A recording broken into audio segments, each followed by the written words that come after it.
My friends, you're in for a treat today. So much has been going on in the past 12 hours because only 12 hours ago I made my last video and still so much happened. A little sneak peek for you. Ukraine almost sunk another Russian ship. This time it was a landing ship. And not from the Black Fleet, from the Northern Fleet. Also, while we're at it, Russia violated the Romanian airspace with their drones. What? But before we get into any of that, I want to take you guys back to Russia. Here is Russia. This photo comes from Russia. And here we can see a drunk Russian man seeing a bench colored in Ukrainian flag colors. He is a Russian patriot. So what does he do? Of course, he jumps on it to destroy it, to trample it to the ground. And then what happens is what happened to Russia in Ukraine. He gets stuck in Ukraine. Pun intended. Now my friends, I'll zoom into somewhere you have never seen me zoom in before. Let's go. Not Ukraine. We're going to Romania. See, this here is Romania. It has Black Sea coast and the line goes, this is Moldova, and Romania has a southern border with Ukraine before the Black Sea coast, and then we see a Ukrainian settlement of Ismail right here on the Danube River, which flows next to the settlement. And on the Romanian side, we see a settlement of Ziatalcioi, Catalcioi, I have no idea. Well, the mayor of this settlement, Catalcioi, stated that last night, when Russian drones attacked Ismail and the grain ports that Ukraine has on the Danube, they flew over this settlement, Catalcioi. And supposedly one of the drones fell into a Romanian forest somewhere in this area. They flew over the Romanian airspace. The explosions happened on the Danube, on the Ukrainian side, and the people from Catalcioi, Romanians forgive me for this name, they reported that the explosion shattered their windows, so this is a real physical damage on NATO ground. The drones violated NATO airspace, the explosion destroyed windows on NATO ground. I would say right now, release the Poland, take them off the chains, release them onto Russia. This is clear violation of Article 5. Russia attacked the Ukrainian grain port infrastructure on the Danube and destroyed 40,000 tons of grain, which was headed to some African countries, Israel and China. A real hit for the global food security. Food prices, the wheat prices rose 4.5% immediately after the attack. So it really has an immediate global impact on the food security. It's not just a sentence, it's a reality. The Romanian government stated that no airspace violations happened and nobody has been hurt and everybody is safe. Well, this is the same that happened with when Russian missiles hit Poland, killing 2 civilians. They said, oh, it was a stray missile from Ukraine actually and nobody's safe, we don't have to worry. Well, NATO really soon has to think about if they're hurting themselves, if we're hurting ourselves with not reacting to it. I mean, Russian language is a language of strength. You don't talk. You do. If the opposite side doesn't react like that, Russians see this as a weakness. And not reacting for the third time actually during this war to violations of NATO airspace is a huge sign of weakness to Russia. This is not speaking the Russian language. This is looking weak in the Russian eyes. This is what the Romanian government really said, quote, there is no danger on the Romanian territory. Of course, there is no danger, probably, but the fact that Russia can just violate NATO airspace 3 times already in the duration of this war is an issue of itself. Not either of these times has not gotten a proper response in my eyes. And now, my friends, I'll zoom into another place that you have not seen me zoom into. And this is huge. Let's go. Russian Black Sea port of Novorossiysk, right here, far from where the fighting is happening. But Ukraine has these sea drones and Russia has their Black Sea fleet all over the Black Sea. Some of the landing ships are stationed in Novorossiysk, and this is what happened. Ukrainian naval drones drove or swam, or however you call it, all this way hundreds of kilometers to Novorossiysk. Saw a landing ship called Alinakorsky Kornik Project 775 of the Russian Northern Fleet actually. Not the Black Sea Fleet, the Northern Fleet. It was in Novorossiysk, but it belongs to the Northern Fleet. They hit the landing ship. And on this footage you can see the outcome. It tilted. It hasn't sunk yet, but it tilted heavily enough that one could presume that it would sink in a few hours, and it's surrounded by rescue ships. They will probably tow it to dry dock so it won't sink, but it's out of action for months at least. Russian officials of course stated that all of the sea drones were destroyed, no hits were scored, no damage done to the ship, but we have footage from several locations, several iPhones. Russians were actually also filming it from the shore. We see flames from the shore, we see the ship on its side almost sinking, almost tipping over. There's serious damage done to this ship, and this is no patrol ship like we saw yesterday, actually only one day ago. This is a landing ship, a warship. And look at this distance. These sea drones could have been launched from Odessa or any kind of port from the Ukrainian coastline. Actually, the last time they launched them were inside from one of those rivers. And they have to swim all this way, almost the entire duration of the Black Sea to Novorossiysk, and still hit the target with 100% accuracy. I admire that capability. Beautiful to watch and beautiful to report. And also, I have been reporting on this war for 1.5 years. I remember every time a battleship, warship, any kind of Russian ship was hit. I mean, yesterday it was one, today it's second one.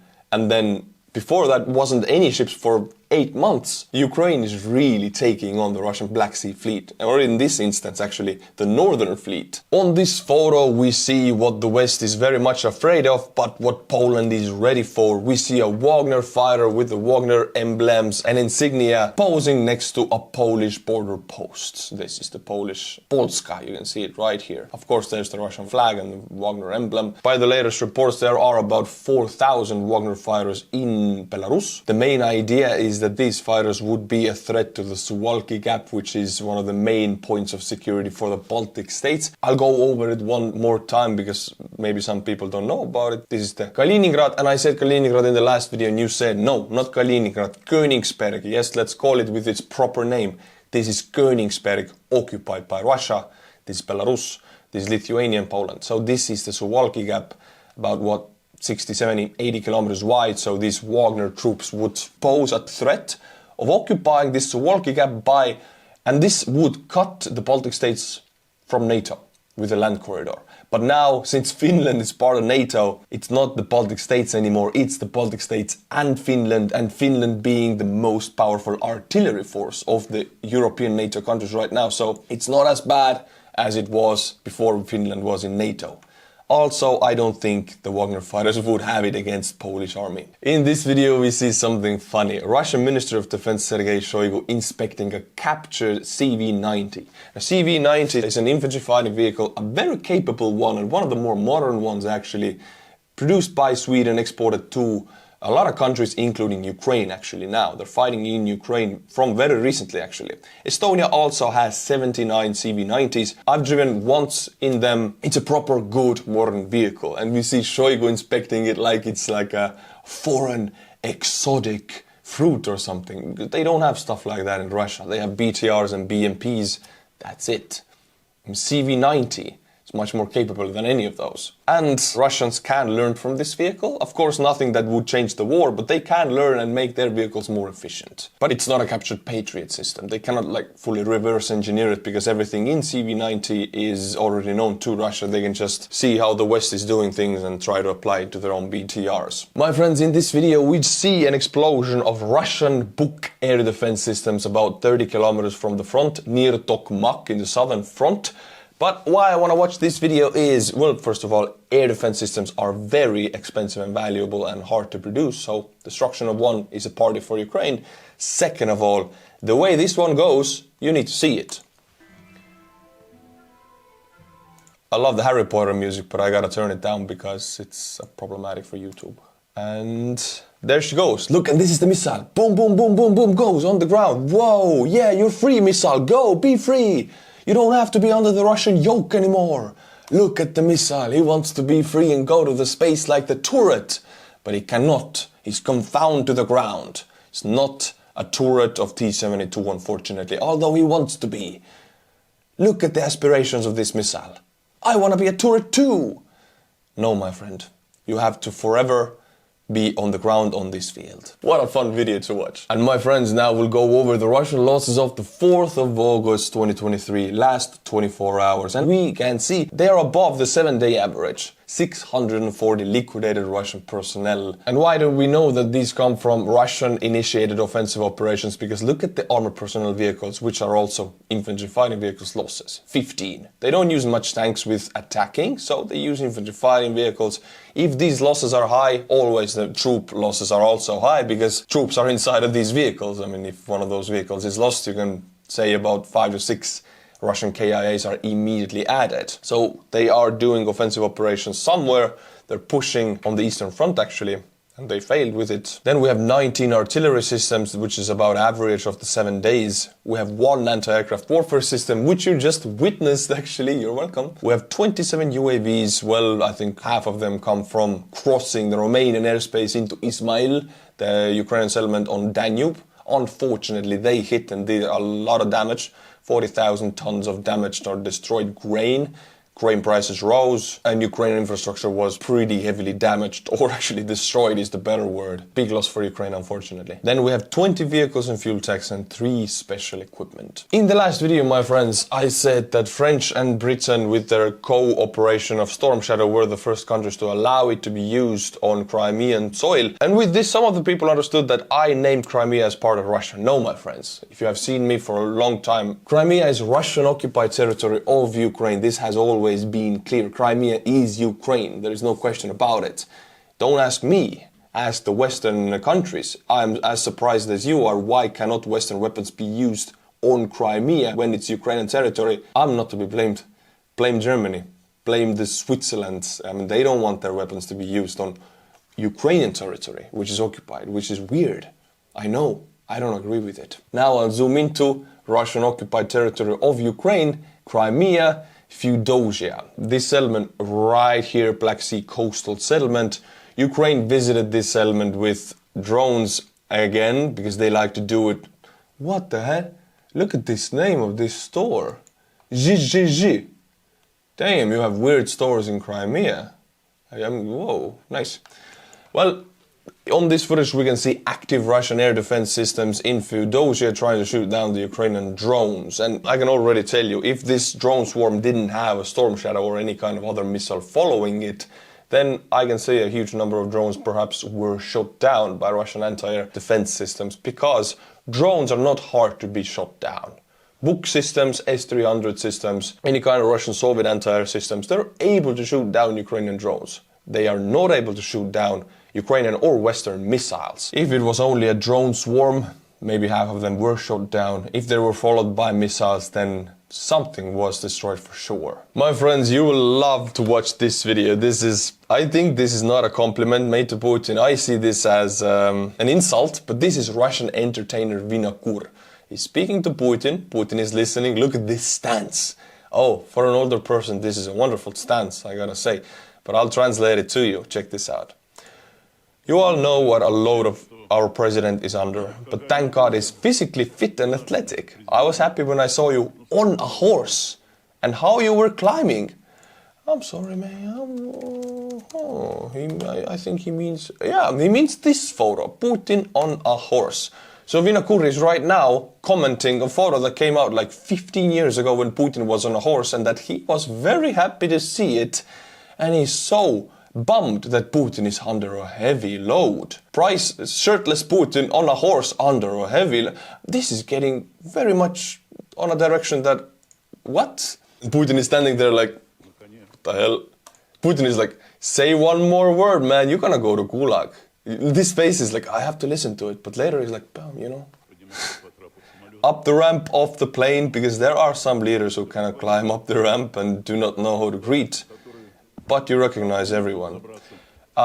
He might mean, I'm sorry, he might mean Joe Biden, because I've seen the clips of Joe being very confused, and I think he's making fun of Joe, giving a compliment to Putin that he's such a good horse rider and knows how to greet and climb plane ramps. I mean, it's a weird thing to compliment the president for.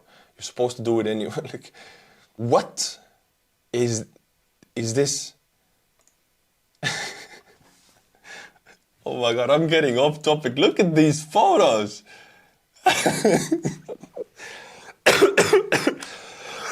Oh my God, I'm dying. Oh my God. Kim Jong-un also. Okay, now my friends, something for your heart and soul. In this video we see a happy Ukrainian pug doggo see his owner who is coming back from the war. Pugs know what's good for them, they remember. This pug is all like Slava Ukraini, Slava Nazi, Smert Varaham, Heroyam Slava, owner back, yes I love him. Very nice video. I love seeing these animal videos all the time. I don't report on them all the time because it gets repetitive, but every time I see one, I'm gonna smile. Now my friends, we're going to watch a video from a Russian soldier called Alexander, who is making a video to the mayor of the leader of his city in Russia, asking why he has not been paid for killing Ukrainians, because the Russian Ministry of Defense promises you a lot of money when you join the army. They promise you even more money if you kill the Ukrainians, or if you destroy a tank, or if you advance 100 meters in Bakhmut. There's separate payments on every one of these achievements. And he's saying he has only received, what, 67 pounds, I think this was the amount, out of what should have been tens of thousands of pounds, euros or USD, however you call it. Hello, I'm Rehi Alexander. I'm a serviceman of the 4th Company 26th Regiment of the Russian Army. I am pleading to the head of my village in Voronezh Oblast. I'm living in the village of Krasnosyalovka, Voronezh Oblast. Greetings to the village head, Alexei Ivanovich. You know me very well. Whoa, it gets personal. I'd like to appeal to you with the following question. The cigarette before the question, because you know all the time in the Hollywood movies when something important needs to be said, you take a puff before. This is the movie rules, and he knows his Hollywood movies. Where is the money you promised to pay me for being in military service? It's such like a Hollywood waterboarding, you know, you take a... Where's the money, Lebowski? Where's the money, Lebowski? Likewise, the Voronezh administration promised to pay me money. I received a salary of 8k rubles, about 67 pounds in 2 months. Oh my god, so bad. 8k every month, and I have 6 children.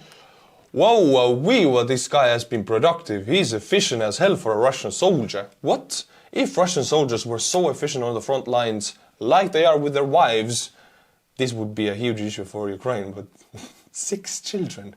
He is not the reason Russian population is shrinking.